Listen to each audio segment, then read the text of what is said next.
नमस्कार। World news में आज की सबसे बड़ी खबर। गजा जंग के चलते मुश्किल में फंसा इजरायल और फिलिस्तीन के बीच चल रही जंग को 1 साल पूरा हो गया है। 7 अक्टूबर 2023 को यह जंग शुरू हुई थी। उसके बाद से ही इजरायल के गजा पर हमले चल रहे हैं, लेकिन इजरायल के लिए यह लड़ाई बहुत मुश्किल भरी हो गई है। इसी बड़ी खबर पर हम करेंगे बात, लेकिन आगे बढ़ने से पहले देखते हैं हेडलाइंस। लेबनान में इजरायल के तेज हुए हवाई हमले। रात भर इजरायल ने बेरूत में की एयर स्ट्राइक। पाकिस्तान के मुख्यमंत्री हुए गायब, विरोध प्रदर्शन के बाद आए सामने। और चलते चलते बात अमेरिका में आने वाले तूफान की। अब विस्तार से बात आज की सबसे बड़ी खबर की। गजा की जंग को 1 साल पूरा हो गया है और 1 साल में ना तो गजा के सम्मान के लिए लड़ रहे हमास ने हार मानी है और ना ही इजरायल पूरे गजा में तबाही मचाने से पीछे हट रहा है। 1 साल में इजरायल के हमले के चलते 42,000 से ज्यादा बेकसूरों की जान जा चुकी है। यह आंकड़ा सरकारी है, लेकिन हकीकत में कितने लोग अभी भी मलबे के ढेर में दबे हुए हैं, इसकी कोई जानकारी नहीं है। पूरे गजा में हर जगह बर्बादी दिखाई दे रही है। दरअसल 7 अक्टूबर 2023 को हमास ने इजरायल में घुसपैठ की और ऑपरेशन अल अक्सा फ्लड शुरू किया। गजा की तरफ से इजरायल पर 5,000 से ज्यादा रॉकेट दागे गए और हजारों की संख्या में हमास समर्थक इजरायल में घुस गए। हमास के हमले में 1200 से अधिक इजरायलियों की जान चली गई। इसके बाद से इजरायल ने गजा में ऑपरेशन आयरन स्वॉर्ड्स चलाया। उसकी सेना ने गजा को खंडहर में बदल दिया है।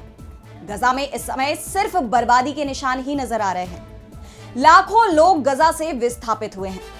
इजरायल अब तक इस्माइल हानिया और मोहम्मद डेफ समेत हमास के कई शीर्ष नेताओं की जान ले चुका है। इजरायल दावा कर रहा है कि उसने हमास को जबरदस्त नुकसान पहुंचाया है, लेकिन जिस तरह से गजा से अभी भी इजरायल पर पलटवार हो रहा है, उससे साफ है कि फिलिस्तीन को लेकर चल रही ये लड़ाई लंबी चलने वाली है। इस बीच कतर से हमास के सदस्य खलील अल हया ने एक वीडियो संदेश जारी करके 7 अक्टूबर 2023 के हमले को महान काम बताया है।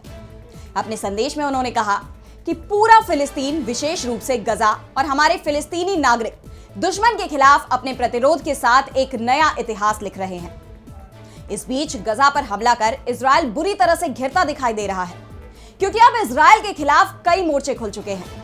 यमन, लेबनान और ईरान लड़ाई में सीधे तौर पर शामिल हो गए हैं। इजरायल भी गजा की तरह अब लेबनान को खंडहर बनाने में जुटा हुआ है।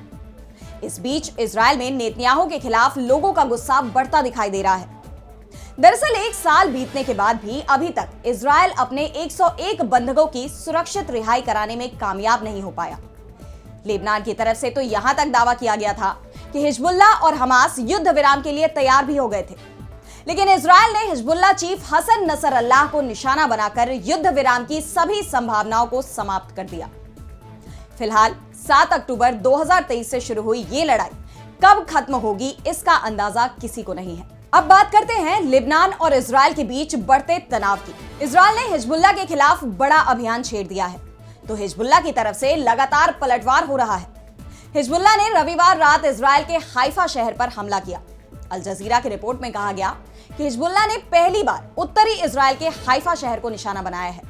इसमें कम से कम 10 लोग घायल हुए हैं। हिजबुल्लाह ने तिबेरियस शहर पर भी हमला किया। इसमें एक शख्स घायल है। वहीं हिजबुल्लाह ने यह भी दावा किया है कि उसने इजरायल के कारमेल मिलिट्री बेस को भी निशाना बनाया। इजरायली अधिकारियों ने भी ये बात मानी कि हिजबुल्लाह ने रविवार को लेबनान से 120 से ज्यादा रॉकेट्स दागे थे। इस बीच लेबनान में इजरायल के ग्राउंड ऑपरेशन में भी उसे बड़ा नुकसान हो रहा है। टाइम्स ऑफ इजरायल की रिपोर्ट में कहा गया कि लेबनान की बॉर्डर पर हिजबुल्लाह के हमले में एक इजरायली सैनिक की जान चली गई, जबकि 2 सैनिक घायल हैं। दूसरी तरफ लेबनान के सबसे बड़े शहर बेरूत में इजरायल की एयर स्ट्राइक लगातार जारी है। पूरी रात इजरायल के हवाई हमले जारी रहे। इस बीच इस बात के भी संकेत मिल रहे हैं कि इजरायल कभी भी ईरान पर भी एयर स्ट्राइक कर सकता है। अगर इजरायल ईरान पर हमला करेगा तो जंग का दायरा और बड़ा हो जाएगा, क्योंकि ईरान ने पहले ही कह दिया है कि अगर इजरायल का हमला होता है तो वो पूरी ताकत से इसका जवाब देगा।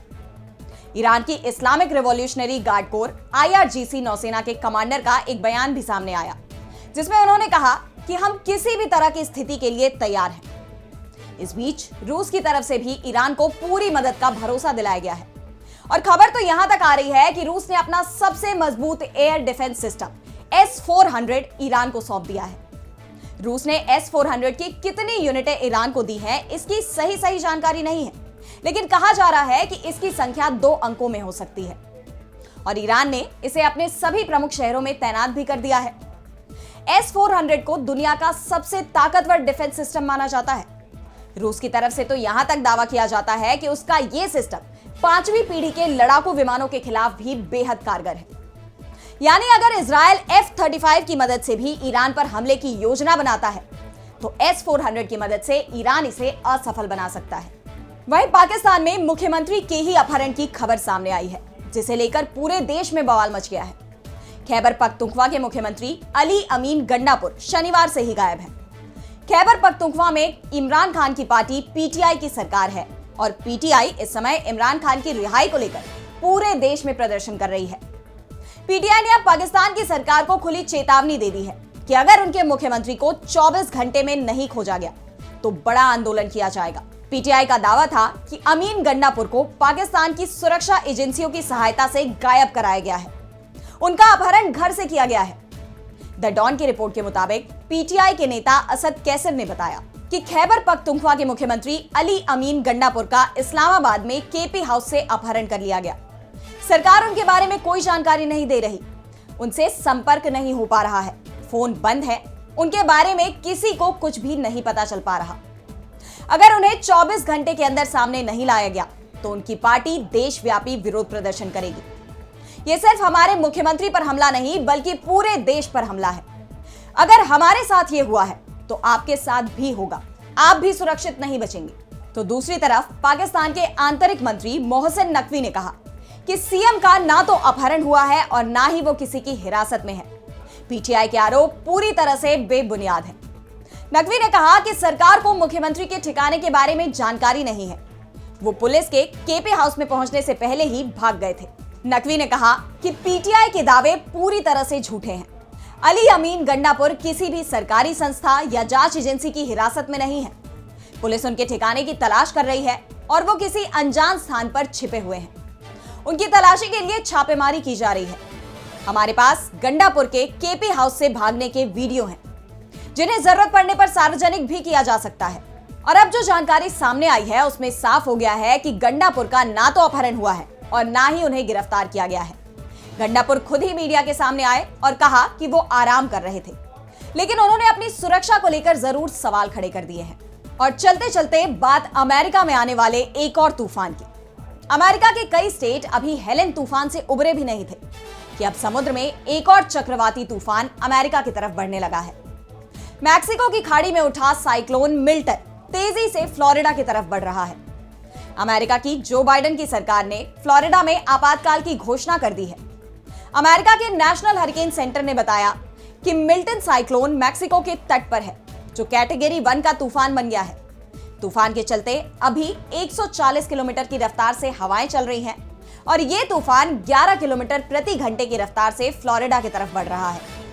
बुधवार सुबह इसके फ्लोरिडा के पश्चिमी तट से टकराने की संभावना व्यक्त की गई और जब ये फ्लोरिडा तक पहुंचेगा तब ये कैटेगरी 3 का तूफान बन जाएगा, यानी हवाओं की रफ्तार 200 किलोमीटर प्रति घंटे तक पहुंच जाएगी। इसके चलते करीब 1.5 करोड़ लोगों की जान संकट में है, क्योंकि इस तूफान के चलते जहां समुद्र में उठने वाली ऊंची ऊंची लहरें तबाही मचाएंगी, वहीं आंधी तूफान के साथ मूसलाधार बारिश बाढ़ के हालात पैदा कर सकती है।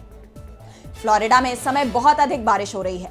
काउंटी के इमरजेंसी मैनेजमेंट डायरेक्टर कैथी पार्किंस ने बताया कि काउंटी ने पहले ही 6 अस्पतालों, 25 नर्सिंग होम और 44 सरकारी अस्पतालों को खाली करने के आदेश दे दिए हैं, जिनमें कुल 6600 मरीज हैं। बुधवार तक के लिए एयरपोर्ट और स्कूल बंद कर दिए गए हैं। नेशनल हरिकेन सेंटर के अनुसार मिल्टन साइक्लोन दक्षिण पूर्व उत्तरी कैरोलिना और उत्तर पूर्व दक्षिण कैरोलिना के लिए भी संकट का कारण बन सकता है। इन राज्यों के तटीय शहरों में ऊंची लहरें उठने, तेज हवाएं चलने और भारी बारिश होने की आशंका है। लगातार बारिश और तूफानी हवाओं की उम्मीद नहीं है, लेकिन जैसे जैसे मिल्टन फ्लोरिडा में उतरने के लिए मैक्सिको की खाड़ी में ताकत जुटा रहा है, उत्तरी कैरोलिना के निवासियों को एक और आपदा का डर सताने लगा है, क्योंकि हेलेन साइक्लोन ने नॉर्थ कैरोलिना में भीषण तबाही मचाई है। तो आज इस वर्ल्ड न्यूज में इतना ही। अब मुझे दीजिए इजाजत, आप बने रहिए डीवी लाइव के साथ। नमस्कार।